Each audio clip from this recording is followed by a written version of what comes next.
नमस्कार। लर्निंग मंत्रा की ऑनलाइन पाठशाला में आपका स्वागत है।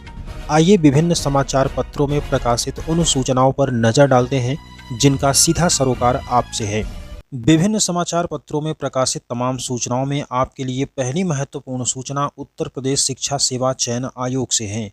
उत्तर प्रदेश शिक्षा सेवा चयन आयोग को अपना पहला पूर्णकालिक अध्यक्ष मिल गया है। दीनदयाल उपाध्याय गोरखपुर विश्वविद्यालय की प्रोफेसर कीर्ति पांडे को आयोग का अध्यक्ष बनाया गया है। इस समय वह कला संकाय की अध्यक्ष हैं। मूल रूप से गोरखपुर शहर की रहने वाली प्रोफेसर कीर्ति पांडे का लंबा प्रशासनिक अनुभव है। वह जून 2023 से डीडीयू के डीन आर्ट्स हैं। साल 2011 से 14 तक वह समाजशास्त्र की विभागाध्यक्ष रही हैं। 2015 से 2017 तक डीडीयू स्थित यूजीसी एचआरडीसी की निदेशक रही हैं। 2021 में भारत सरकार द्वारा 3 साल के लिए north eastern hills university Shillong का विजिटर्स नॉमिनी नियुक्त किया गया था। वहां इसी महीने उनका कार्यकाल पूरा होगा। इस तरह आयोग को नया अध्यक्ष मिलने के बाद शिक्षकों के 5180 पदों पर भर्ती की आस भी जग गई है।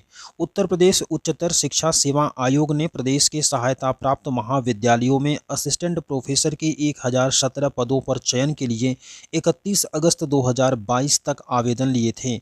इसके लिए तकरीबन 1 लाख अभ्यर्थियों ने फॉर्म भरा था, लेकिन नए आयोग के गठन और उसमें उत्तर प्रदेश उच्चतर शिक्षा सेवा आयोग के विलय के कारण अब तक इस भर्ती की लिखित परीक्षा नहीं हो सकी है।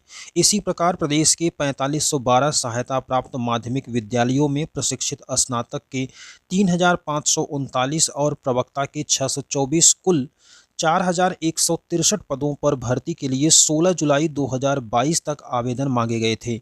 इन दोनों पदों पर भर्ती के लिए आवेदन करने वाले 14 लाख से अधिक अभ्यर्थियों को लिखित परीक्षा का इंतजार है। आपको बताते चलें, प्राथमिक स्कूलों में 27,713 पदों पर करनी होगी भर्ती। नए आयोग को ही परिषदीय प्राथमिक स्कूलों में 68,500 शिक्षक भर्ती से रिक्त 27,713 पदों पर भी चयन करना होगा, क्योंकि परिषदीय स्कूलों में शिक्षक भर्ती की जिम्मेदारी भी नए आयोग के पास है। हाईकोर्ट की लखनऊ बेंच ने पिछले दिनों इन पदों पर 2 माह के भीतर सहायक अध्यापक भर्ती परीक्षा कराने के निर्देश दिए हैं। 3 साल से शिक्षक पात्रता परीक्षा यानी कि यूपी टेट का परीक्षा नहीं हुआ है। नए आयोग के समक्ष जल्द से जल्द उत्तर प्रदेश शिक्षक पात्रता परीक्षा भी कराने की चुनौती होगी। शिक्षक पात्रता परीक्षा 2021 का पेपर लीक होने के कारण 21 जनवरी 2022 को फिर से करानी पड़ी थी। प्राथमिक स्तर की टीईटी के लिए 12,91,628 जबकि उच्च प्राथमिक स्तर की टीईटी के लिए पंजीकृत 8,73,553 अभ्यर्थी पंजीकृत थे। परीक्षा नियामक प्राधिकारी कार्यालय की ओर से आयोजित इस परीक्षा का परिणाम 8 अप्रैल 2022 को घोषित हुआ था। सरकार ने शिक्षक पात्रता परीक्षा कराने की जिम्मेदारी भी नए आयोग को सौंपी है। एनसीटीई की गाइडलाइन के अनुसार हर साल कम से कम एक बार टीईटी कराना अनिवार्य है, लेकिन उत्तर प्रदेश में 3 साल से परीक्षा नहीं हो सकी है। इन सभी मामलों पर उत्तर प्रदेश शिक्षा सेवा चयन आयोग की नवनियुक्त अध्यक्ष प्रोफेसर कीर्ति पांडे का कहना है कि रुकी हुई भर्तियां पूरी कराना उनकी प्राथमिकता है। हालांकि अभी कुछ कहना जल्दबाजी होगा। सोमवार को लखनऊ में कार्यभार ग्रहण करने के बाद पहले एक कमेटी बनाकर स्थिति की समीक्षा करेंगे। उसके बाद प्रस्ताव बनाकर शासन को भेजेंगे और शासन की अनुमति के बाद कोई कदम आगे बढ़ाएंगे। इसके अलावा आपको ये भी बता दें कि टीजीटी और पीजीटी के पुराने विज्ञापन में ही रिक्त 24,000 पदों को जोड़ने की मांग छात्रों की ओर से लगातार जारी हो गई है। अगली महत्वपूर्ण सूचना में बात करेंगे, योगी ने किया पुलिस में 1 लाख और भर्ती का ऐलान। उत्तर प्रदेश की संस्कार नगरी वाराणसी में रविवार को मुख्यमंत्री योगी आदित्यनाथ ने बड़ी घोषणा की। उन्होंने कहा कि अगले 2 साल में यूपी पुलिस में 1 लाख और नौजवानों की भर्ती होगी। यही नहीं, आने वाले 2 वर्षों में 2 लाख नौजवानों को सरकारी नौकरी से जोड़ा जाएगा। उन्होंने कहा कि आज प्रदेश में युवाओं के साथ कोई भेदभाव नहीं होता। युवाओं को निष्पक्ष और पारदर्शी तरीके से सरकारी नौकरी से जोड़ा जा रहा है। विगत 7 वर्ष में हमने 6.5 लाख से ज़्यादा युवाओं को नौकरी दी है। शनिवार को ही हमने प्रदेश में सबसे बड़ी पुलिस भर्ती की लिखित परीक्षा सकुशल संपन्न कराई, जिससे 60,244 से ज़्यादा युवाओं को पुलिस बल में सेवा देने का मौका मिलेगा। मुख्यमंत्री ने उत्तर प्रदेश के बारे में बदली धारणा का जिक्र करते हुए कहा कि जब हमने युवाओं को रोजगार देने का कार्य किया तो आज परिणाम सबके सामने हैं। मुख्यमंत्री योगी आदित्यनाथ ने कहा कि संत और योगी सत्ता के भूखे नहीं होते हैं, वह हमेशा राष्ट्र और समाज उत्थान के लिए काम करते हैं। अगली सूचना में बात करेंगे उत्तर प्रदेश सिपाही भर्ती परीक्षा की।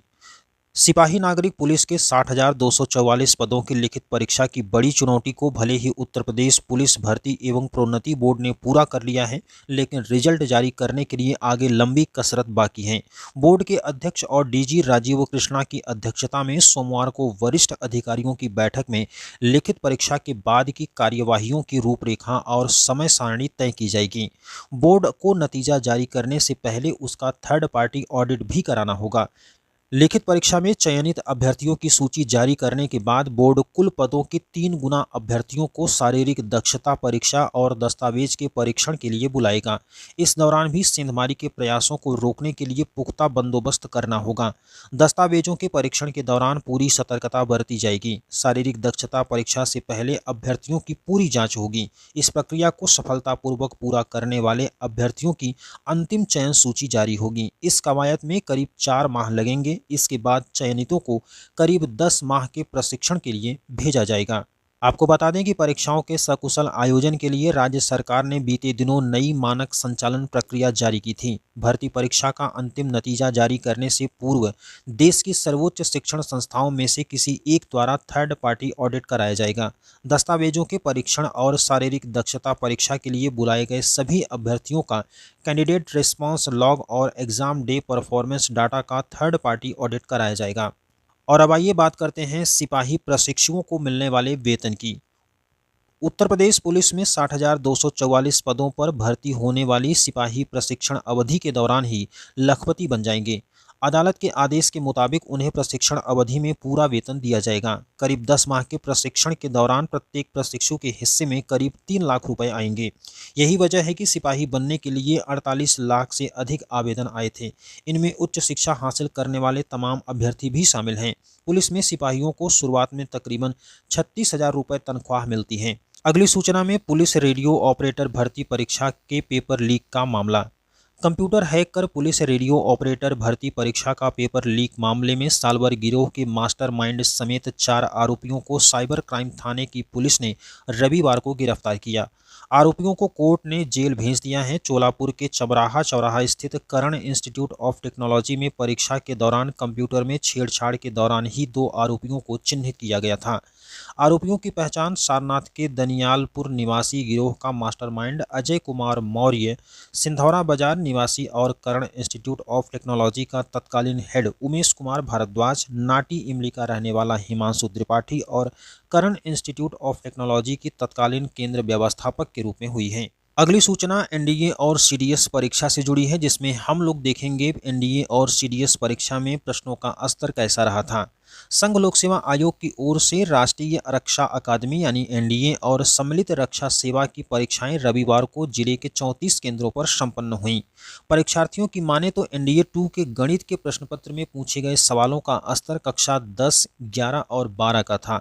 प्रश्न सामान्य स्तर के थे। पिछले वर्ष की तुलना में इस बार पेपर आसान था। गणित में सही उत्तर के लिए 2.5 अंक मिलते हैं, जबकि गलत उत्तर के लिए 0.83 अंक काटे जाते हैं। अभ्यर्थियों की माने तो सीडीएस 2 में अंग्रेजी का पेपर लंबा था। सामान्य अध्ययन में प्रश्नों की कठिनाई का स्तर मध्यम था। इसमें कट ऑफ कम रहने का अनुमान है। गणित में प्रश्न आसान और सामान्य स्तर के थे, यानी बहुत अधिक कठिन प्रश्न नहीं पूछे गए थे। आयोग ने प्रश्नों का पैटर्न बदल दिया था। कथन के प्रश्न पूछे गए थे। इसमें कट ऑफ 120 से 150 तक जा सकता है। अगली सूचना कर्मचारी चयन आयोग से है। कर्मचारी चयन आयोग के लिए सितंबर का महीना महत्वपूर्ण है। साल की आखिरी भर्ती 5 सितंबर को आएगी। सितंबर के महीने में 2 बड़ी परीक्षाओं का भी आयोजन होगा। आयोजित परीक्षाओं का परिणाम भी जारी हो सकता है। इसके अलावा अगस्त में जेई भर्ती और सिलेक्शन पोस्ट टीयर 1 का परिणाम जारी करने के बाद एसएससी जल्द ही टीयर 2 परीक्षा की तिथि घोषित कर सकता है।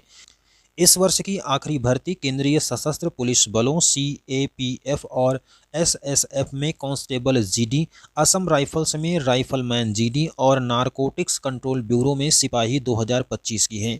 इसके लिए 5 सितंबर को विज्ञापन जारी किए जाने के साथ ऑनलाइन आवेदन शुरू होंगे। विज्ञापन में पदों की संख्या और शैक्षणिक अर्हताओं का विवरण एसएससी जारी करेगा।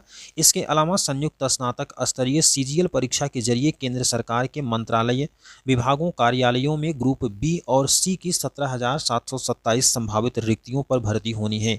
यह परीक्षा 9 से 26 सितंबर तक आयोजित होगी। एमटीएस, गैर तकनीकी स्टाफ, हवलदार, सीबीआईएस एंड सीबीएन परीक्षा 30 सितंबर से शुरू होकर 14 नवंबर तक चलनी है। इसके अलावा एसएससी जूनियर इंजीनियर और सिलेक्शन पोस्ट परीक्षा के टियर 1 का परिणाम घोषित करने के बाद जल्द ही टियर 2 परीक्षा की तिथि भी घोषित कर सकता है। इसके साथ ही विभिन्न समाचार पत्रों में प्रकाशित खबरों का सिलसिला समाप्त हुआ, जिनका सीधा सरोकार आपसे है। वीडियो अच्छा लगा हो, आपके काम का हो तो लाइक कीजिएगा और चैनल पर पहली बार जुड़े हैं और सब्सक्राइब नहीं किए हैं तो ज़रूर सब्सक्राइब कीजिएगा, ताकि भर्ती और रोजगार से संबंधित सभी सूचनाएं आपको समय पर मिलती रहें। जय हिंद।